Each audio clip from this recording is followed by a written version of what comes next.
Discussion past paper questions पे हो रही थी। कल हमने क्वेश्चन नंबर 6 एंड 7 को कवर किया था। तो कोई इशू, किसी कैलकुलेशन पे कोई गाइडेंस चाहिए आपको तो पूछिए। अच्छा, पास्ट पेपर क्वेश्चंस पे मजीद कुछ क्वेश्चन हमारे एजेंडे में हैं। तो नेक्स्ट क्वेश्चन जो हम देखेंगे that is question number 10। Question number 10 की ख़ास बात ये है कि ये क्वेश्चन आपके मॉडल पेपर में एग्जामिनर ने दिया हुआ है। पुरानी स्कीम में कैफ 8 में जब ये कॉस्टिंग होती थी तब ये टेस्ट किया गया था, ऑटम 14-1 में। लेकिन आपका मॉडल पेपर जो बनाया गया है उसमें इस क्वेश्चन को शामिल किया गया है प्रोसेस कॉस्टिंग के टॉपिक के ऊपर। और model paper you should have an idea, और क्वेश्चन बैंक भी शायद जो आईकैप देता है वो इसीलिए बनाया जाता है कि आपको डिफ़िकल्टी का आइडिया हो, किस डिफ़िकल्टी लेवल तक आईकैप जा सकता है। तो इस क्वेश्चन में मेरे ख्याल में थोड़ी सी जो डिफ़िकल्टी है वो लॉसेस की कैलकुलेशन है, वो उसने कॉम्प्लिकेट किया हुआ है। तो पढ़ते हैं जी सवाल और फिर देखते हैं कि लॉसेस की कॉम्प्लिकेशन है तो हमारे ऊपर इसका क्या इम्पैक्ट आता है और क्या वर्स्ट इम्पैक्ट आ सकता है, और हमें इसको बेहतर से बेहतर अंदाज में कैसे डील करना चाहिए। तो रिक्वायरमेंट 15 मार्क क्वेश्चन की है। Prepare process account for cooking department for the month of June 2014। So cooking department का हमने अकाउंट बनाना है, process account. Ababil Foods produces and sells chicken nuggets. Boneless chicken is minced, spiced up, cut to standard size, and semi-cooked in cooking department. Semi-cooked pieces are then frozen and packed for shipping in the finishing department. Inspection is carried out when the process in the cooking department is 80% complete. Normal loss is 5% of input and comprises of 2% weight loss due to cooking and 3% rejection of nuggets. The rejected nuggets are sold at 60 rupees per kg. अच्छा जी, कहानी थोड़ी सी यहाँ जरा process की समझ लीजिए। आपने chicken minced किया, मतलब कीमा बनाया उसका, स्पाइस्ड अप किया, cuts to standard size and semi cooked in cooking department. Semi cooking जब कुकिंग होती है 80% पे जाके आप इंस्पेक्शन कर रहे हो। कुकिंग की जब प्रोसेस 80% पे आता है और उसमें 5% ऑफ इनपुट नॉर्मल लॉस है। अब यहाँ पे हम क्लियर है कि जब इंस्पेक्शन स्टेज दी जाए तो इनपुट का मतलब इंस्पेक्टेड यूनिट्स होते हैं। ठीक है, ये हम बात पहले कर चुके हैं कि with inspection stage ICAP examiner में इनपुट का मतलब इंस्पेक्टेड यूनिट्स होते हैं। तो 2% weight loss due to cooking and 3% rejection, quality rejection होती है। और रिजेक्शन जो है, वेट लॉस तो वेपोरेशन है, वो तो उड़ गया हवा में, लेकिन जो रिजेक्शन है वो आपकी बिकती है। Overheads are applied at the rate of 120% of the direct labour cost. Overhead application rate भी हमें मिल गया। Inventories valued using weighted average cost. Following information pertains to cooking department for the month of June. लीजिए जी, जून के महीने की information rupees in thousand में है और ये केजीज हैं। मटीरियल एंड लेबर, ये लेबर है और ओवरहेड आपको यहां से उठाने हैं। Opening work in process 100% complete to material and 50% complete to conversion. kgs and material labor. Cost for the month. kgs, material and labor. Weight after cooking. मतलब जो आपने इनपुट फीड किया कुकिंग के बाद उसका वेट 440 रह गया। Transferred to finishing department 362,000. Closing work in process 100% complete to material and 65% complete to conversion 65,000 kg. Process account बनाना है। अच्छा जी, अब हमने प्रोसेस अकाउंट जो बनाना है उसके लिए स्टैंडर्ड स्टेप्स जो हैं उनको फॉलो करते हुए बात शुरू करेंगे। इस क्वेश्चन में फिर बता दूं, वही ट्रिक इसमें सिर्फ डीलिंग विद लॉसेस है। वो उसने ट्रिकी कर दिए थोड़े से कि वेट लॉस है और रिजेक्शन लॉस है, नॉर्मल लॉस के 2 हिस्से कर दिए हैं। तो शायद अगर अब नॉर्मल लॉस का गेन आएगा तो उसके भी इसी तरह 2 हिस्से बनने वाले हैं। तो let's start with the process account जी, जो हमारा तरीकाकार है कि हम इस डाटा को लेके प्रोसेस अकाउंट बनाते हैं। क्वेश्चन नंबर ये हमारा है जी 10। तो हम क्वेश्चन नंबर 10 की बात कर रहे हैं और प्रोसेस अकाउंट का फॉर्मेट हमारा स्टैंडर्ड जो है वही रहेगा।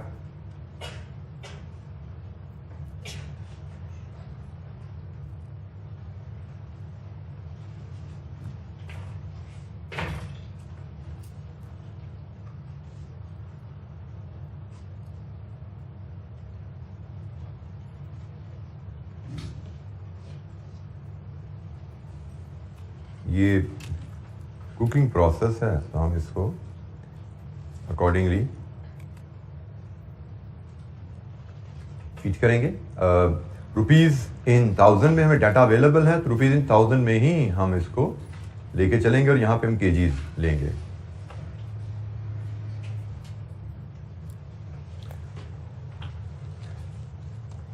अच्छा जी, सबसे पहले हम डेबिट साइड पे इनपुट कॉस्ट लाते हैं जिसमें work in process brought down है।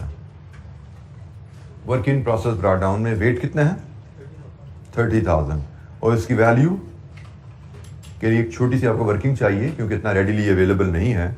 आपकी वर्किंग प्रोसेस में मटेरियल आपको पता है 6260 है, लेबर आपको पता है 1288 है, ओवरहेड इसमें एब्जॉर्ब करने हैं क्योंकि कन्वर्जन कॉस्ट ऐड करनी है ना, तो लेबर है सिर्फ। तो ओवरहेड जो है वो डलती है 120% ऑफ लेबर। तो भाई ओवरहेड इसमें अगर ऐड करने हैं तो 1288 इंटू 1.2 ये ओवरहेड हो गए 1.88। थोड़ा छोटा हो गया, इसको मैं थोड़ा सा ठीक तरह प्लेस कर दूं।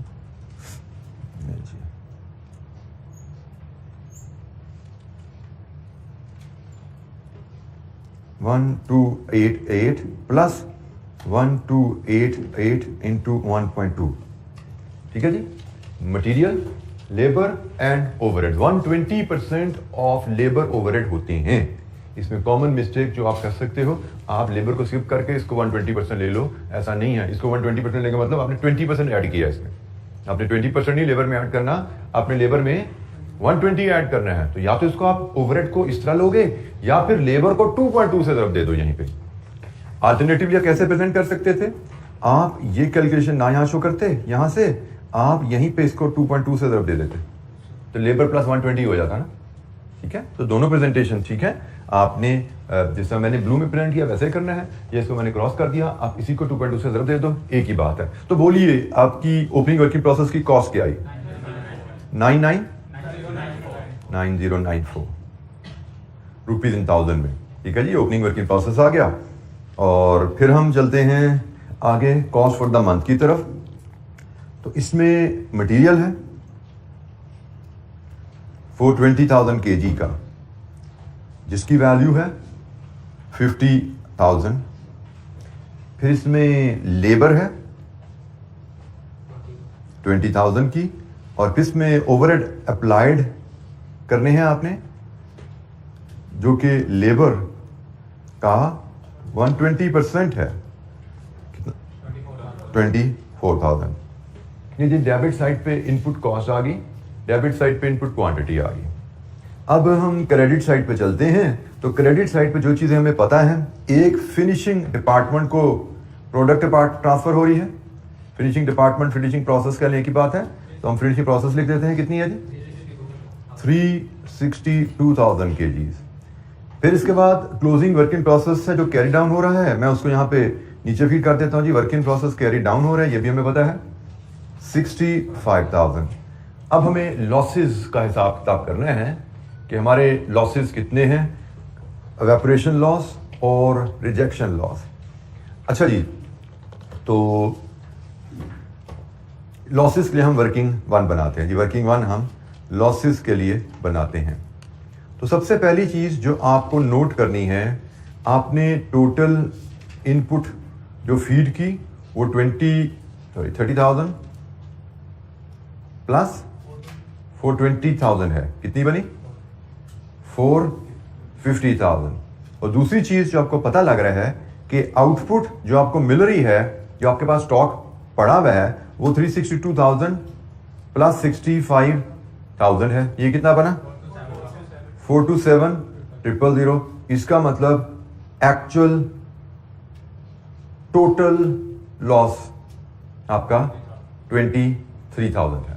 ये आपका एक्चुअल टोटल लॉस है। Opening working process plus units introduced, finished product plus closing working process, ये बच गया ना आपके पास।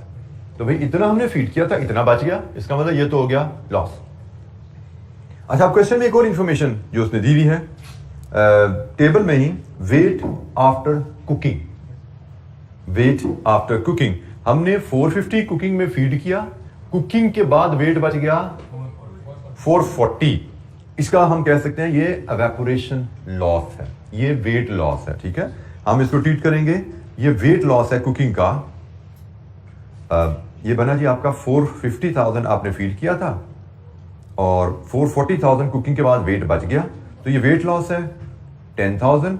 इसका मतलब जो बाकी बचा 13,000 वो आपका रिजेक्शन लॉस है। ठीक है जी, ये आपके एक्चुअल लॉस की कहानी आ गई कि एक्चुअल लॉस आपका 23,000 हुआ था। इसमें दो तरह के लॉस होते हैं, एक वेट लॉस, एक रिजेक्शन लॉस। वेट लॉस की इंफॉर्मेशन उसने दी हुई है, वो 10,000 है, तो बाकी जो बचा वो रिजेक्शन लॉस है।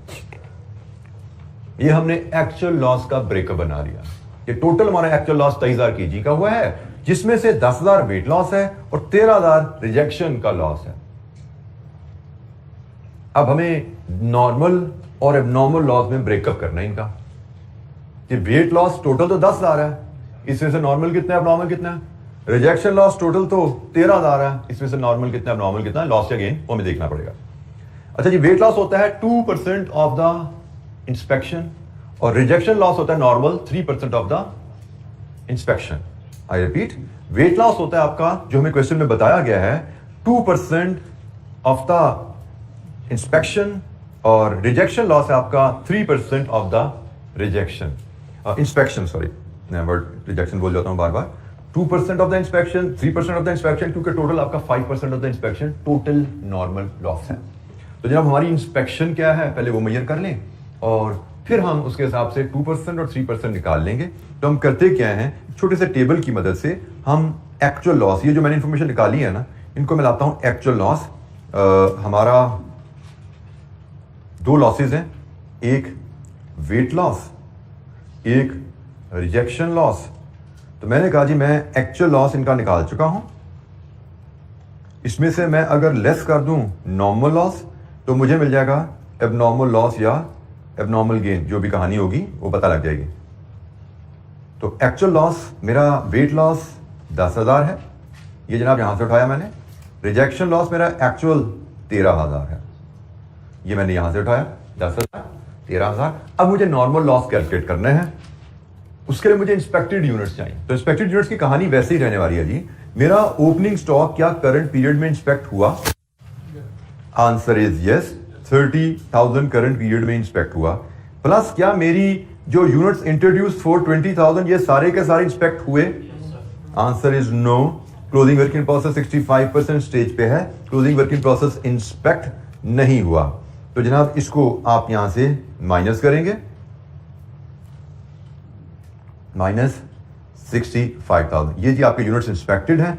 इसका 2% आपका वेट लॉस होना चाहिए, इसका 3% आपका रिजेक्शन लॉस होना चाहिए नॉर्मल। तो जनाब वेट लॉस नॉर्मल कितना बनता है? 7,700। और रिजेक्शन लॉस कितना बनता है नॉर्मल आपका? 3% ले तो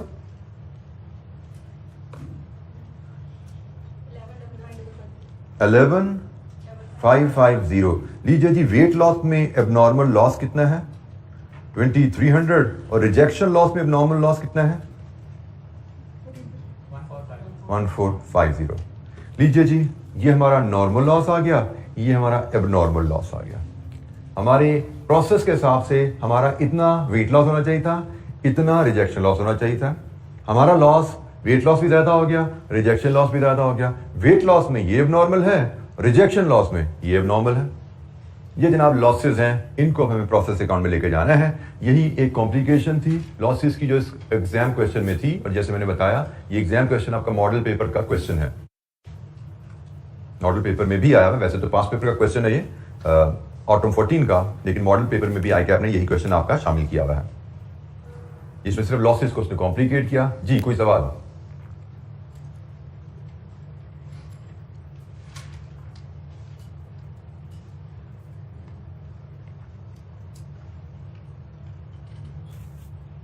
अच्छा जी, इन वैल्यूज को अब हम प्रोसेस अकाउंट में फीड करेंगे, नॉर्मल लॉस को भी और नॉर्मल लॉस को भी। तो प्रोसेस अकाउंट की तरफ चलते हैं। प्रोसेस लॉस में हमने नॉर्मल लॉस फीड करना है दो हेडिंग्स में, एक वेट और एक रिजेक्शन। इसी तरह प्रोसेस अकाउंट में हम एबनॉर्मल लॉस फीड करेंगे, एक वेट और एक रिजेक्शन। तो नॉर्मल लॉस, वेट लॉस था 7700 और रिजेक्शन लॉस है नॉर्मल 11,550। अब नॉर्मल लॉस, वेट लॉस है 2300 और रिजेक्शन लॉस है 1450। लीजिए जी, यहाँ से हमारी ये क्वांटिटी की साइड टैली हो रही है 450,000 पे। क्वांटिटीज हमारी यहाँ पे टैली हो गई।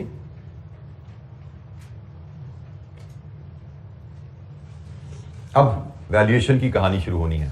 अब वैल्यूएशन में भी यहाँ पे जरा कॉन्सेप्चुअली थोड़ा सा दिमाग इस्तेमाल होगा। चीज नई चीज आई है, लेकिन नई चीज को थोड़ा सा आप सोच के चलेंगे तो मामला आपका हल होगा। ठीक है, हमें पहले नॉर्मल लॉस की एक फिगर आती थी, अब दो आ गई, कोई बात नहीं, विल टॉक अबाउट इट आगे चलते हुए।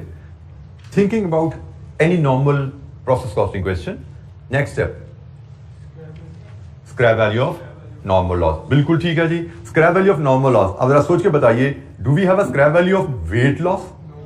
नो, वेट लॉस तो वेपरेशन है। उसने बताया हुआ स्क्रैप वैल्यू सिर्फ रिजेक्शन लॉस की है। वेट लॉस की स्क्रैप वैल्यू नहीं होती, वो तो एवेपोरेशन है, वो तो बिक नहीं सकता, वो तो हवा में चला गया। तो रिजेक्शन की स्क्रैप वैल्यू है और वो है जी 60 रुपीज पर केजी। तो जनाब कितनी बनी? रुपीज इन थाउजेंड में लिख रहे हैं जी हम, 693 रुपीज इन थाउजेंड में इट इज 693। अच्छा जी, इसके बाद बारी आती है फिनिश गुड्स, एबनॉर्मल लॉस और वर्किंग प्रोसेस की वैल्यूएशन की, and these are valued at actual cost. ये एक्चुअल कॉस्ट पे वैल्यू किए जाते हैं। तो उसके लिए हमें इक्विवेलेंट यूनिट शेड्यूल बनाना पड़ेगा स्टेजेस ऑफ कंप्लीशन के लिहाज से, मटेरियल और कन्वर्जन, फिर कॉस्ट पर यूनिट लाएंगे एफको मेथड के लिहाज से, और उसके बाद हम फिर वैल्यूएशन करेंगे तो प्रोसेस अकाउंट हमारा कंप्लीट होगा। तो let's start with equivalent unit schedule working 1। अब हम वर्किंग 1 की मदद से ये सारा, वर्किंग 2 तो हम ऑलरेडी कर चुके हैं, वर्किंग 2 की मदद से ये सारी वैल्यूज लेके आएंगे, वैल्यूएशन ऑफ आउटपुट, और अपना प्रोसेस अकाउंट हम क्लोज करेंगे। वर्किंग 2 में अब हम जाएंगे और वैल्यूएशन के लिए सबसे पहले क्या बनाना है जी? इक्विवेलेंट यूनिट शेड्यूल एफको मेथड के लिहाज से। तो इक्विवेलेंट यूनिट शेड्यूल में आउटपुट, फुल यूनिट, परसेंटेज,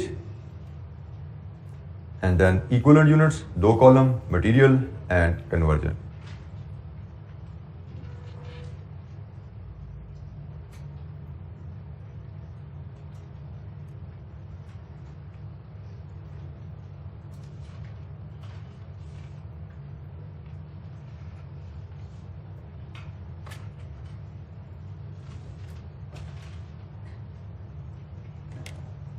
अच्छा जी, फुल यूनिट्स जब हम बनाना शुरू करते हैं इक्विवेलेंट यूनिट्स कॉलम, तो आउटपुट में हमारे पास जो आइटम्स हैं, एक है फिनिशिंग प्रोसेस को जो ट्रांसफर हुए, एक एबनॉर्मल लॉस है और एक क्लोजिंग वर्क इन प्रोसेस है। फुल यूनिट्स यहां पे अब हम लेंगे। तो फुल यूनिट्स फिनिशिंग प्रोसेस पर भेजे 362,000। एबनॉर्मल लॉस के फुल यूनिट्स हमें इन दोनों को सम करना है, वो है जी 3750। बिल्कुल ठीक है जी। एबनॉर्मल लॉस के फुल यूनिट्स हमारे 3750 हैं और क्लोजिंग वर्किंग प्रोसेस 65,000। और जनाब यहाँ पे हम टोटल कर लेते हैं, जो कि हमारा मैच कर रहा होता है एक्सपेक्टेड आउटपुट से, जो कि होती है इनपुट 450,000 माइनस नॉर्मल लॉस हमारा था जी 7,700 माइनस 11,550। कितना बनता है टोटल? 4,750। तो मैच हो गया टोटल जी हमारा, ठीक हो गया जी। तो ये हमारा एक्सपेक्टेड आउटपुट से टोटल का मैच हुआ, इसका मतलब हम ठीक चल रहे हैं। आगे मूव करते हैं। Stage of completion, finishing process का जो ट्रांसफर हुए वो हर लिहाज से 100% कंप्लीट है। एबनॉर्मल लॉस इंस्पेक्शन स्टेज 2 के गिवन है, तो मटेरियल और कन्वर्जन के लिहाज से स्टेज ऑफ कंप्लीशन लैदा हो गया। मटेरियल तो शुरू में डल गया था सारा, और कन्वर्जन इंस्पेक्शन स्टेज के लिहाज से 80%। Closing working process again, material तो शुरू में डल गया सारा और कन्वर्जन 65%। तो जनाब वैल्यूज लेके आइए। फिनिशिंग डिपार्टमेंट को ट्रांसफर 362,000, एबनॉर्मल लॉस 3750 एंड 80% 3000 और closing work in process 65,000 and 65%।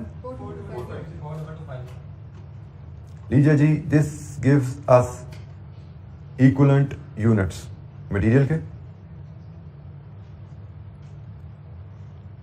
430750, conversion के 40 इक्विवेलेंट यूनिट्स। जी जनाब, इक्विवेलेंट यूनिट शेड्यूल की किसी वैल्यू में कोई दिक्कत, जब हमारे पास क्वांटिटी शेड्यूल बन जाता है प्रोसेस अकाउंट में, उसकी मदद से हमने डाटा उठा के इक्विवेलेंट यूनिट शेड्यूल बनाए। आपको ये जो फिगर मैंने बोली हुई थी, ये फिगर जब आप लेकर चलेंगे तो आप इंश्योर करेंगे तमाम फिगर्स ठीक आए। ये चेक है, क्योंकि यहाँ पे फिर इस क्वेश्चन में दिक्कत हो सकती थी, हमने रिजेक्शन लॉस लेना है या वेट लॉस लेना है या दोनों लेने हैं। तो भाई आप जब डालोगे तो पता लग गया टोटल लॉस यहाँ पे आता है। यहाँ पे वेट या रिजेक्शन का कोई चक्कर नहीं है, टोटल एबनॉर्मल लॉस हमें यहाँ पे लेना है। अच्छा जी, इससे बात आगे चलेगी अब, और वो आगे चलती है। अब आप लेके आएंगे कॉस्ट ऑफ प्रोसेस, कॉस्ट लेके आनी है जिसमें ओपनिंग, वर्क इन प्रोसेस और करंट पीरियड की कॉस्ट आएंगी। फिर इसमें से लेस होगी scrap value of normal loss, आपकी फिर नेट प्रोसेस कॉस्ट मिलेगी, और यहां से फिर आप कॉस्ट पर यूनिट बनाएंगे। और हम करेंगे क्या कि जब कॉस्ट पे हम बात शुरू कर रहे हैं तो शुरू में रुपीज इन 1000 है, वैसे लेकर चलेंगे, लेकिन जब कॉस्ट पर यूनिट में आएंगे तो फिर रुपीज में आ जाएंगे। नॉर्मली हम ऐसे ही प्रेजेंट कर दिया करेंगे, ये हमारे लिए प्रेजेंटेशन थोड़ी बेहतर रहती है, आसान रहती है, 0 लगाने से हम बचे रहते हैं। स्पेशली जब एग्जामिनर ने डाटा रुपीज इन 1000 में प्रेजेंट किया है तो हमें इस प्रेजेंटेशन का फायदा उठाना चाहिए।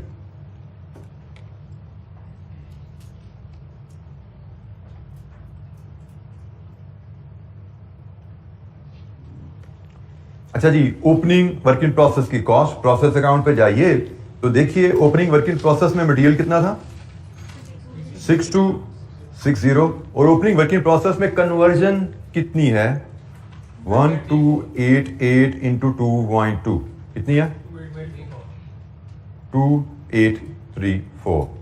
करंट पीरियड में मटेरियल कितना है, 50,000, और करंट पीरियड में कन्वर्जन 44,000, और scrap value of loss units, normal loss units 693। लीजिए जी, नेट प्रोसेस कॉस्ट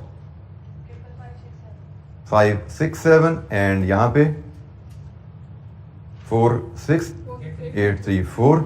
लीजिए जी, if this is B, this is A, your cost per unit is B, और चूंकि हम रुपीज इन 1000 से 1000 में जा रहे हैं, आप इसको ऐसे भी प्रेजेंट कर सकते हैं, b into 1000 divided with a। आप ऐसे भी लिखना चाहो तो डायरेक्ट ये रुपीज की कैलकुलेशन आ जाती है। कितना है जी, 129.2 डेसिमल पे ले जाते हैं नॉर्मली, 00, गुड। आगे जी 115.00, गुड हो गया जी, 244 कॉस्ट पर यूनिट हमारे पास आ गई। तो equivalent unit schedule, cost per unit. किसी वैल्यू पे कोई गाइडेंस, हेल्प चाहिए तो पूछिए।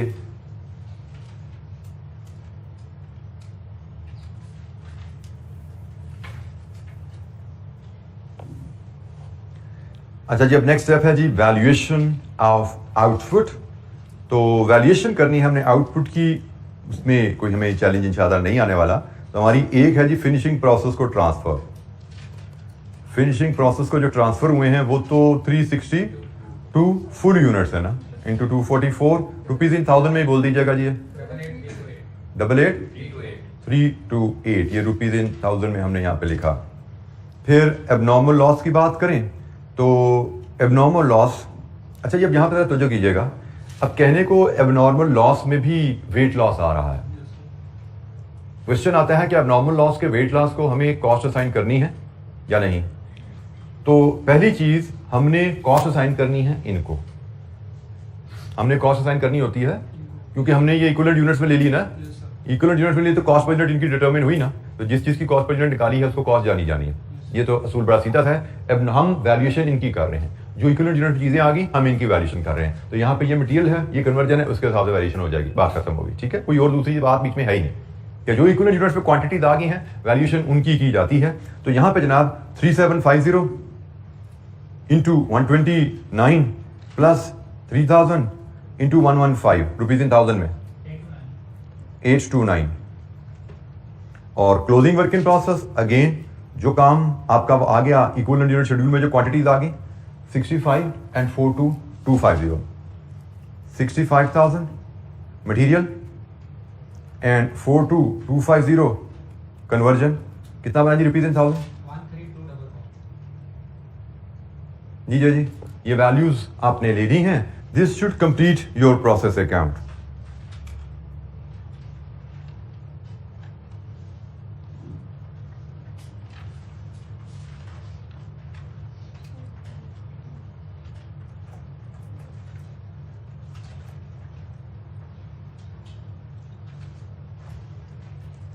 लीजिए, जिन वैल्यूज को फीड करें और प्रोसेस अकाउंट कंप्लीट कीजिए। ये है जी आपका 88328।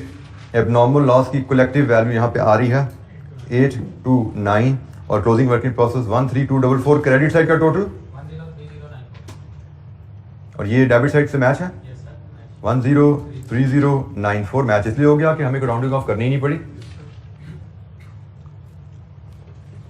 जी, एनी क्वेश्चन? अब इस क्वेश्चन में जैसे मैंने बोला, सिर्फ यहां पर ट्रिक था।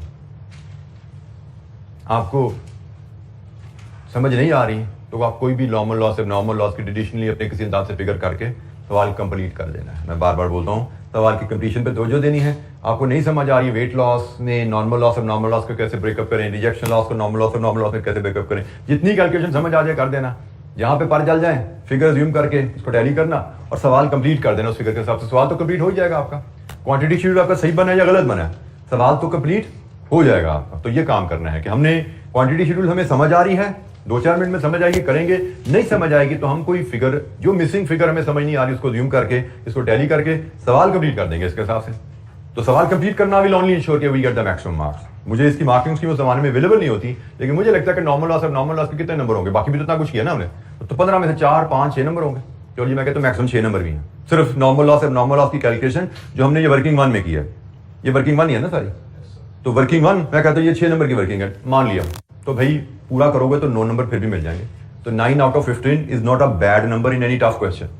मतलब 9 आउट ऑफ 15 तकरीबन बन जाता है, कितने परसेंट बन जाता है, कुछ 60% बन गया, पूरा 60%। तो 60% is not a bad number in a tough question.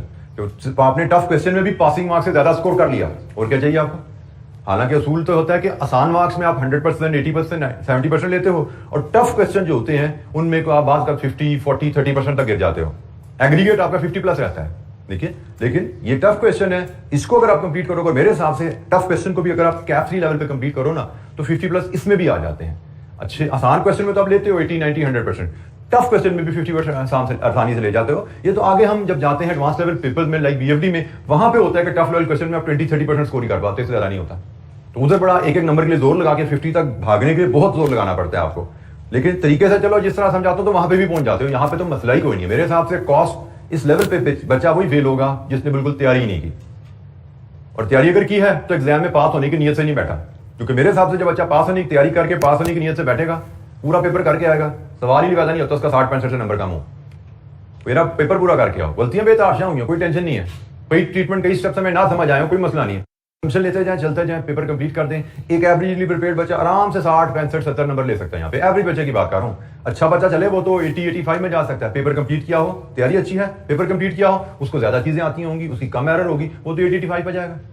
Average बच्चा मैं कह रहा हूँ कि वो भी 60-65 में आसानी से चला जाता है, प्रोवाइडेड पेपर पूरा कर रहे हो आप। तो जनाब, एनी क्वेश्चन? अच्छा जी, एक क्वेश्चन और है, उसको जरा नजर मारते हैं। Question number 11, tulip enterprises. इसमें एक छोटी सी नई चीज है, लेकिन ऑलरेडी हम आपको टेस्ट में दे चुके हैं। छोटा सा कॉन्सेप्ट नया है, वो टेस्ट में ऑलरेडी हम दे चुके हैं। एनीवेज, जी, prepare accounting entries to record the transactions of process B. Process B की अकाउंटिंग एंट्रीज बनानी है आपने। Narration to the accounting entries not required. मैंने आपसे कहा था ना, एक क्वेश्चन आने वाला है जिसमें वो कहेगा मतलब डेबिट क्रेडिट बता दो, स्टेटमेंट नरेशन लिखने की जरूरत नहीं है उसके नीचे। ये भी एक तरह की क्लैरिटी आईकैप की तरफ से, भैया जुमला नहीं लिखा तो इसका मतलब हर एंट्री के साथ नरेशन देनी होती है, ठीक है ना। ये भी आईकैप की तरफ से क्लैरिटी आ गई कि इस जुमले की गैर मौजूदगी में नरेशन जरूरी है। 12 मार्क क्वेश्चन है जी। Let's read the data. Tulip Enterprises, spring 19, question 1। Tulip Enterprises manufactures a product alpha that requires 2 separate processes, A and B, following information has been extracted from the cost record of process B, जो subsequent process है उसका record है for the month of February 19। Opening working process B के जनाब 80% complete as to conversion, इसका weight है 10,000 litre. Cost of process A 15,000 rupees in 1000 में है जी। मटेरियल ऑफ प्रोसेस बी 600 और conversion of process B 400। Elements of cost उसने 3 कर दिए हैं, ठीक है। प्रोसेस बी का प्रोडक्ट है ना ये, तो प्रोसेस बी में 3 एलिमेंट्स ऑफ कॉस्ट होगी। एक प्रोसेस ए से ट्रांसफर होती है कॉस्ट, फिर उस पर प्रोसेस बी में मटेरियल फर्दर ऐड होता है और फिर प्रोसेस बी में कन्वर्जन भी ऐड होती है। तो इसलिए जो ओपनिंग वर्किंग प्रोसेस जो हमारे पास महीने के शुरू में पड़ा हुआ था उसमें ये वेट था, ये वैल्यूज थी। During the month process A से इतना वेट, ये वैल्यू आई, और बी में इतना वेट इस कॉस्ट पे इस कन्वर्जन कॉस्ट के साथ ऐड हुआ, और क्लोजिंग वर्किंग प्रोसेस 9500 बचा। ये quantitative data. Additional information, materials are added at the start of the process. यहां पे फिर मैं वो चीज क्लियर करूं, प्रोसेस ए से जो आता है वो तो प्रोसेस बी के शुरू में ही आता है। वो कह रहे थे ये भी स्टार्ट में डलता है, इसका मतलब इक्वल यूनिट्स की वर्किंग में मटेरियल को एक कॉलम में बनाया जा सकता है, मटेरियल की कॉस्ट को एक कॉलम में इकट्ठा किया जा सकता है, क्योंकि ये भी प्रोसेस के शुरू में ही ऐड हो रहा है। जैसे कल हमने एक प्रोसेस 1-2 की कहानी पढ़ी थी, ये भी शुरू में ऐड हो रहा है, तो जब ये ऐड हुआ साथ ही ये ऐड हो गया, तो दोनों को हम इकट्ठा समझ सकते हैं। इस केस में भी हमें 2 अलग कॉलम लेकर चलने की जरूरत शायद नहीं है। यहाँ पे normal loss is estimated at 5% of input, loss is determined at completion of the process. अच्छा, यहाँ पे फिर देखिए loss is determined, inspection stage बता दी ना उसे, तो इंस्पेक्शन स्टेज उसने कहा कंप्लीशन पे है, इसका मतलब जो इनपुट का मतलब यहाँ पे इंस्पेक्टेड लेना है आपने। ये चीज मैं बार बार क्लियर करता आ रहा हूं कि आई क्या के क्वेश्चन में इनपुट हमेशा, लॉस हमेशा इंस्पेक्शन स्टेज के साथ दिया जाएगा।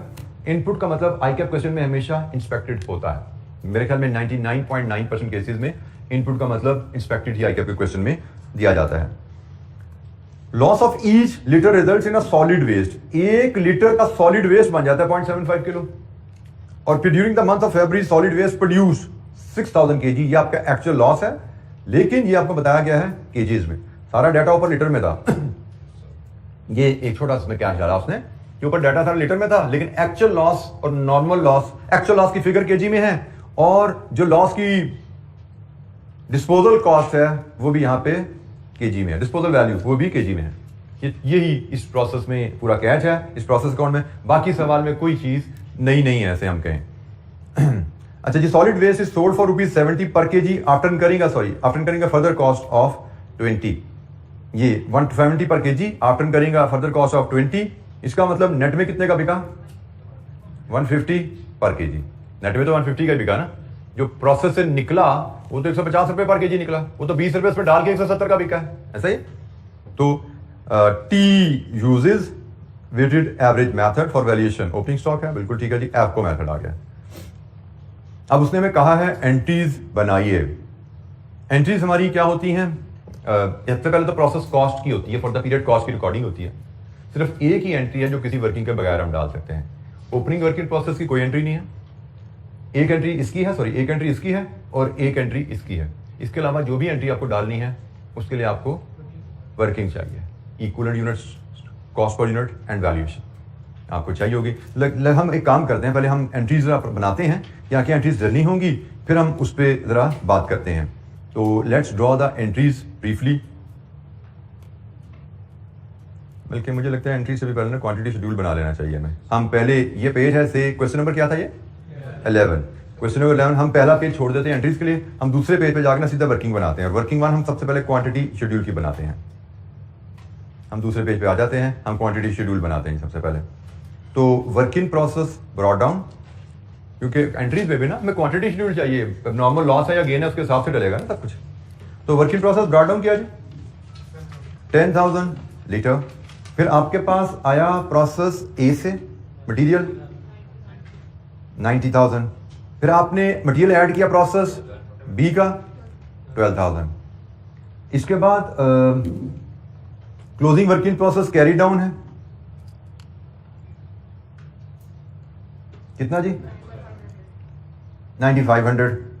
अच्छा, अब हमें नॉर्मल लॉस का भी नहीं पता, हमें फिनिश गुड्स का भी नहीं पता, तो लेकिन हमें क्वेश्चन में एक्चुअल लॉस का पता है। तो मैं एक वर्किंग 1.1 बनाता हूं। वर्किंग 1.1 में मैं जाता हूं, तो मैं सबसे पहले एक्चुअल लॉस की फिगर को पकड़ता हूं, तो एक्चुअल लॉस हमें कितना दिया है 6000 kgs, और हमारा सारा ये जो अकाउंट बन रहा है ये लीटर में बन रहा है। उसने बताया हुआ है कि 1 लीटर 0.75 kg में कन्वर्ट होता है, तो केजी लीटर को केजी में डालना है तो लीटर को 0.75 से मल्टीप्लाई करो, केजी को वापस लीटर में लाना है तो डिवाइड करो, 6000 को 0.75 से डिवाइड करो, तो ये जनाब एक्चुअल लॉस आ गया कितना 8000 लीटर्स, ये हमारा एक्चुअल लॉस आ गया। अब नॉर्मल लॉस चाहिए तो नॉर्मल लॉस तो इंस्पेक्शन के हिसाब से निकलेगा 5% ऑफ इंस्पेक्शन, और इंस्पेक्शन है प्रोसेस के एंड पे। प्रोसेस के एंड पे जब इंस्पेक्शन होती है तो हमने कहा जी उसका तरीका तो बड़ा सिंपल है, opening work in process plus units introduced minus closing work in process, यही होती है ना यूनिट्स इंस्पेक्टेड, इसका 5%। कितना जी नॉर्मल लॉस 5125 नॉर्मल लॉस है, तो यहां से फिर अब नॉर्मल लॉस भी हमें पता लग गया। अब नॉर्मल लॉस हमारा 8000 माइनस 5125 2875 लीटर। लीजिए जी नॉर्मल लॉस भी आ गया, अब नॉर्मल लॉस भी आ गया। नॉर्मल लॉस 5125 है, अब नॉर्मल लॉस 2875 है, ये भी वर्किंग 1.1 से आ गया, और जो फिनिश गुड है फिर वो आई बैलेंसिंग फिगर टोटल है जी। अच्छा आपने 94500 टोटल आपका 1,22,000 बन रहा है जी डेबिट साइड का, क्रेडिट का टोटल भी 1,22,000 ही होना है, उसके हिसाब से बैलेंसिंग फिगर निकाल के हम 1,12,000।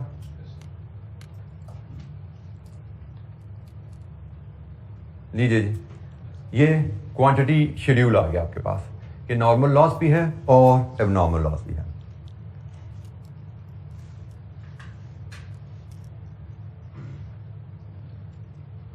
और लॉस यूनिट की स्क्रैप वैल्यू भी है। Prepare accounting entries to record the transaction of process B. Process B की काउंटिंग एंट्रीज उसने रिकॉर्ड करने को कहा गया है। इसमें प्रोसेस बी की एंट्री जब हम कह रहे हैं तो लॉसेस की जो क्लोजर है ना लॉसेस का, स्क्रैप अकाउंट का और नॉर्मल लॉस का, वो रिक्वायर्ड यहाँ पे नहीं है।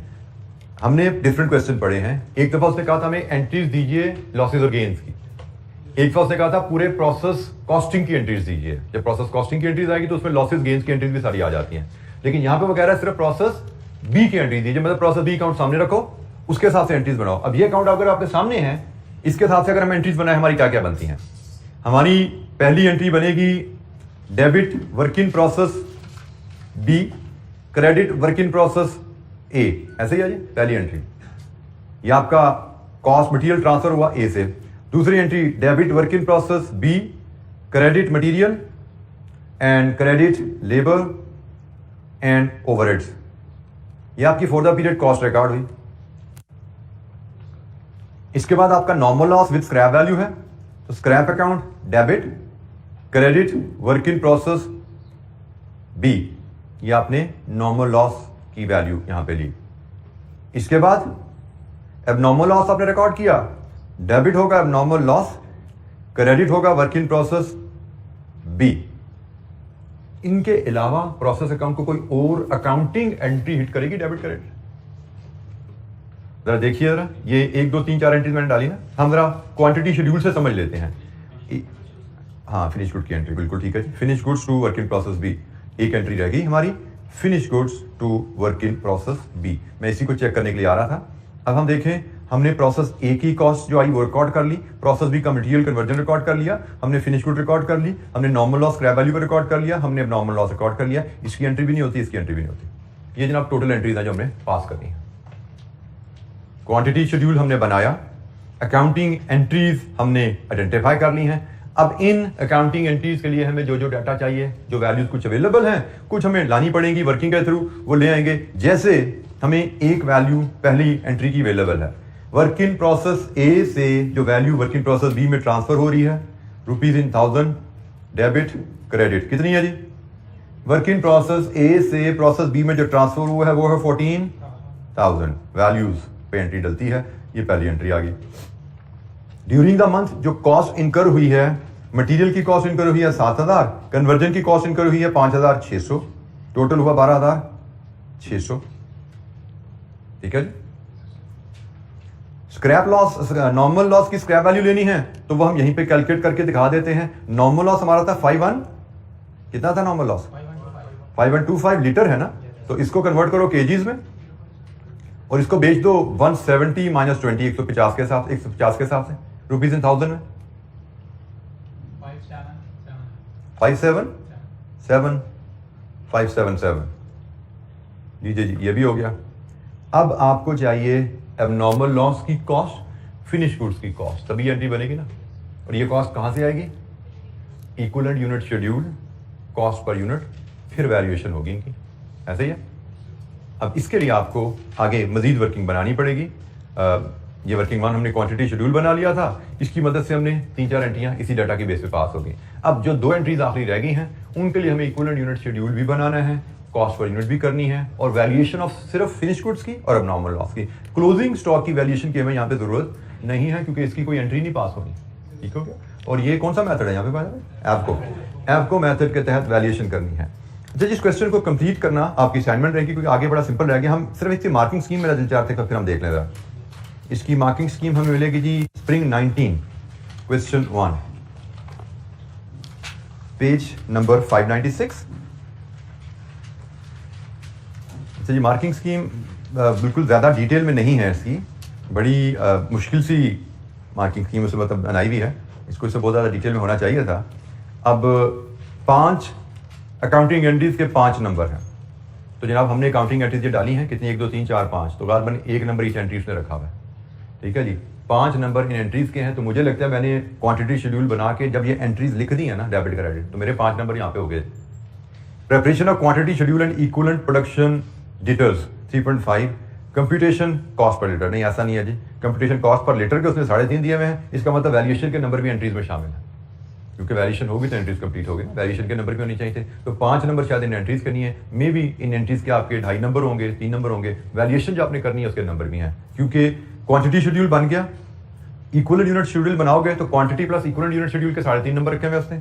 उसके बाद कॉस्ट पर यूनिट, मतलब आपने ओपनिंग स्टॉक की cost plus current period cost divide with equivalent units करेंगे तो 3.5 नंबर उसके रखे हुए उसने।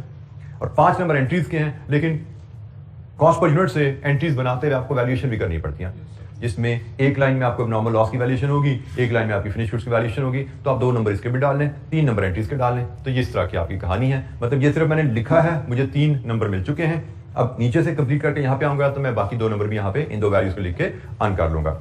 तो ये है जी मार्किंग स्कीम क्वेश्चन की। कोई सवाल प्रोसेस कॉस्टिंग में, कोई इशू? अच्छा, हमारे पास अब एजेंडे में 2 क्वेश्चन मैंने रखे हुए हैं, वो लेटेस्ट अटेम्प्ट के क्वेश्चन है।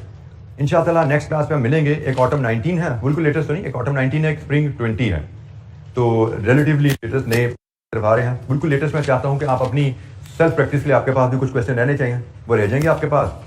पीछे भी क्वेश्चन हमने कुछ छोड़े हैं, तो बेसिकली हम 15 करेंगे, आगे 16 भी है, आगे 17 भी है, वो भी आपकी होकर असाइनमेंट पर रहेगी। जैसे जैसे रिवीजन करते जाए साथ साथ कुछ ना कुछ क्वेश्चन ऐड करते जाइएगा। तो टोटल हमारे पास यहाँ पे 19 क्वेश्चन इस क्वेश्चन बैंक में है। और आपने देखा कि हमने जो इलस्ट्रेशन की थी वो भी रीजनेबली कंप्रीहेंसिव इलस्ट्रेशन थी, उसके लेवल के भी हमें एग्जामिनर क्वेश्चन मिले। तो यहाँ पे जो मटेरियल अवेलेबल है इस चैप्टर में वो मोर देन सफिशिएंट है हमें एग्जामिनर के लिए प्रिपेयर करने के लिए, प्रोवाइडेड आप रिवीजन साथ साथ करते रहो, छोटे छोटे प्रिंसिपल आपने रिटेन किए हैं। तो आज के लिए इतना ही, नेक्स्ट क्लास में इंशाअल्लाह मिलेंगे तो प्रोसेस कॉस्टिंग पे हमारा लास्ट वो डिस्कशन होगी और ट्यूसडे से फिर हम नए चैप्टर पे बात शुरू करेंगे इंशाअल्लाह, ठीक है। तो आज के लिए यहीं तक बात हमारी खत्म हुई। नेक्स्ट वीक मिलेंगे 2 question and then next question. और नेक्स्ट क्वेश्चन हमारा जो है मतलब नेक्स्ट चैप्टर जो है हमारा प्रोसेस कॉस्टिंग के बाद that is target costing. Target costing बड़ा छोटा सा चैप्टर है, मे बी 1-1.5 लेक्चर में वो खत्म हो जाएगा, बहुत ही छोटा चैप्टर है। लेकिन उसके बाद जो सीरीज शुरू हो रही है चैप्टर्स की, relevant costing, decision making, labour costing, ये 3 चैप्टर्स की एक सीरीज है। इन तीनों चैप्टर्स को हम कह सकते हैं कि ये एक ही टॉपिक के सीक्वेंस में हम तकरीबन पढ़ रहे होंगे, ठीक है। और इसमें से 3 चैप्टर्स में से बड़े अहम चैप्टर हैं। मस्ट अपीयर 1 क्वेश्चन, कम से कम 2 भी हो सकते हैं, 1 क्वेश्चन मस्ट अपीयर है, 2 भी हो सकते हैं इन 3 चैप्टर्स में से। काफी अहम चैप्टर है, इसमें काफी ज्यादा चीजें हम डिस्कस करेंगे। और फिर मैं बात कर दूं कि अगर आपने पहला चैप्टर जब हम शुरू करेंगे चैप्टर 8, आपने पहले चैप्टर में कोई एक का लेक्चर आपका मिस हुआ तो समझे तीनों चैप्टर आपके जाया हो गए, क्योंकि पहला चैप्टर जो हमने पढ़ना है वो पूरे इस टॉपिक की फाउंडेशन है। मतलब आगे आपको अगले चैप्टर की कोई बात समझ नहीं आनी अगर आपने पहला चैप्टर नहीं पढ़ा तो। चैप्टर 8 आपको नहीं ना आता तो चैप्टर 9-10 में आपको शायद बहुत कम चीजें समझ आएंगी। 9 तो बिल्कुल समझ नहीं आएगा, 10 में भी बहुत कम चीजें समझ आएंगी। और बाद का एग्जामिनर क्वेश्चन सिर्फ चैप्टर 8 पे दे देता है, चैप्टर 8 पे भी एग्जामिनर क्वेश्चन आते हैं, चैप्टर 9 पे भी एग्जामिनर क्वेश्चन आते हैं और चैप्टर 10 की वर्किंग भी चैप्टर 9 के क्वेश्चन में आती है। तो 8 तो मस्ट है, इस लिहाज से उस पर पूरा क्वेश्चन भी आएगा, इस लिहाज से कि उसके कॉन्सेप्ट पे बेस करके चैप्टर 9 हमने पढ़ना है, तो वो तो मस्ट अटेंड चैप्टर है, उसके बगैर आपका ये पूरा टॉपिक 1 या 2 सवाल उड़ जाएंगे आप पे, ठीक है। तो stay regular in the class, stay regular with your homework. Thank you, अस्सलाम वालेकुम।